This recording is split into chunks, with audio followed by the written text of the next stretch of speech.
여러분은 평형으로 최대 몇 바퀴까지 해보셨나요? 정말 잘하는 분들은 쉬지 않고 10바퀴 이상도 하는데 나는 아무리 열심히 해도 앞으로 안 나가고 금방 지쳐서 평형이 뭐가 편하다는 건지 전혀 이해가 안 되시는 분들 상당히 많았습니다. 특히 평소에 모든 영법을 힘으로 해결하시는 분들에게 평형은 더더욱 어려운 관문 중 하나였죠. 이번 영상에서는 평형을 쉽게 오래 할 수 있는 노하우를 3가지 알려드리겠습니다. 평형이 어렵다 생각하는 분들 1단계부터 차근차근 따라와 주시면 여러분도 편안하게 평형을 무한으로 즐길 수 있게 되실 거예요. 본론으로 들어가기 전 현재 구독하고 시청하는 비율이 97%인데 구독 한 번씩 해주시면 앞으로 더 좋은 수영 정보로 보답하겠습니다. 평형 쉽게 오래 할 수 있는 첫 번째 방법, 평형킥 포인트 찾기. 평형킥을 못하는 분들의 대표적인 특징 3가지는 다리를 접는 과정에서 큰 저항 발생함, 물을 밀어주는 느낌 없음, 힘으로 해결하려고 함. 평형킥 안 나가는 분들의 특징만 제대로 수정해도 평균 정도의 평형킥 실력을 갖출 수 있게 되실 겁니다. 일단 힘으로 해결하려는 생각을 버리셔야 해요. 특히 남성분들, 자유형이나 저병은 힘으로 해서 앞으로 나가는 경험이 있다 보니 평형도 똑같이 힘으로 해보지만 앞으로 안 나가고 가라앉아서 허우적거릴 수 있어요. 그러니 힘을 빼고 걷는 정도의 힘으로만 해줘도 평형킥이 한층 수월해질 것이며 헛발질하는 느낌도 사라질 거예요. 레알까지 들으면 분명 이런 의문을 갖는 분들이 있을 겁니다. 선수들이나 평형 잘하는 사람 보면 힘줘서 킥 강하게 차도 앞으로 잘 나가던데요. 여러분에게 평형킥 할 때 힘을 빼는 걸 먼저 알려드린 이유는 바로 다리로 물을 밀어주는 감각을 길러드리기 위해서입니다. 물을 제대로 밀어주는 능력이 생긴다면 그때 가서는 강하게 킥을 해줘도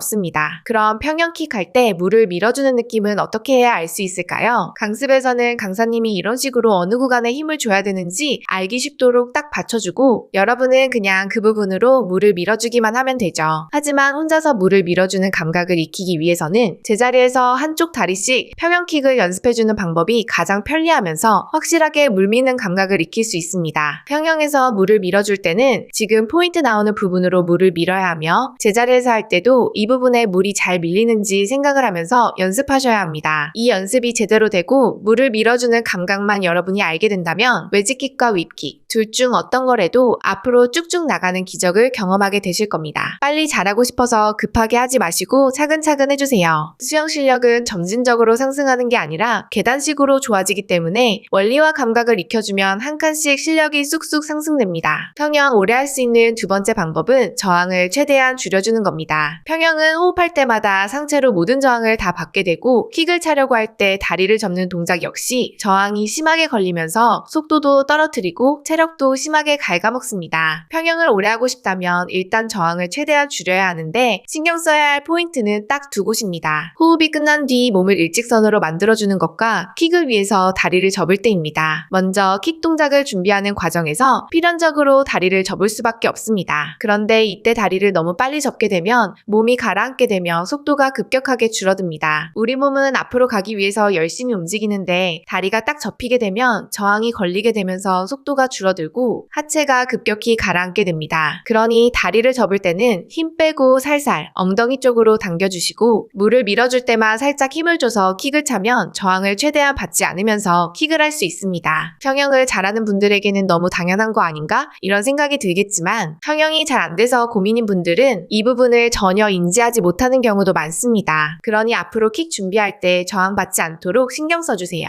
다음은 모든 동작이 끝난 뒤 저항을 받지 않도록 몸을 일직선으로 만들어줘야 하는데 특히 시선과 팔위치만 이렇게 만들어주시면 됩니다. 리커버리 이후 몸이 일직선이 될 때 시선이 앞쪽으로 향하고 있다면 이런 모습이 되는데 저항을 많이 받게 되어 속도가 줄어듭니다. 그러니 리커버리 이후에 시선은 대각선 아래쪽으로 향하는 게 가장 바람직하죠. 팔 위치는 귀 옆쪽으로 딱 붙여주는 게 좋습니다. 왜냐하면 팔이 벌어져 있다면 저항을 많이 받게 될 뿐만 아니라 킥을 통해 추진력을 얻어 글라이딩 거리까지 줄어들기 때문이죠.